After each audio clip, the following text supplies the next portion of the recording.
सवाल था कि जन्नत में किस मजहब के लोग दाखिल किए जाएंगे, यहूदी, ईसाई या फिर मुसलमान। इस सवाल के जवाब के लिए तीनों मज़ाहिब के उलमा को मदऊ किया गया और उनके सामने यही सवाल रखा गया, जन्नत में कौन जाएगा, यहूदी, ईसाई या फिर मुसलमान। मुसलमानों की तरफ से इमाम मोहम्मद उबैदा ने खड़े होकर ऐसा मुदल्लल जवाब दिया कि महफिल में बैठे तमाम नाकदीन के साथ ईसाई पादरी और यहूदी रब्बी अपना सा मुंह लेकर रह गए और बगैर कोई जवाब दिए खामोशी से उठकर चले गए। आपका जवाब मुख्तसर, जामे और मकबूलियत से भरपूर था।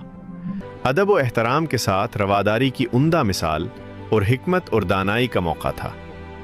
आपने फरमाया, अगर यहूदी जन्नत में जाते हैं तो हम भी उनके साथ जन्नत में जाएंगे, क्योंकि हम उनके नबी हज़रत मूसा अलैहिस्सलाम पर ईमान रखते हैं।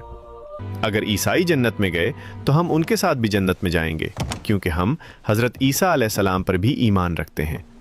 लेकिन अगर मुसलमान जन्नत में गए तो हम सिर्फ अल्लाह की रहमत के साथ अकेले ही जन्नत में जाएंगे। हमारे साथ कोई यहूदी या ईसाई नहीं जाएगा, क्योंकि ये दोनों ही हमारे नबी हज़रत मोहम्मद सल्लल्लाहु अलैहि वसल्लम पर ईमान नहीं रखते।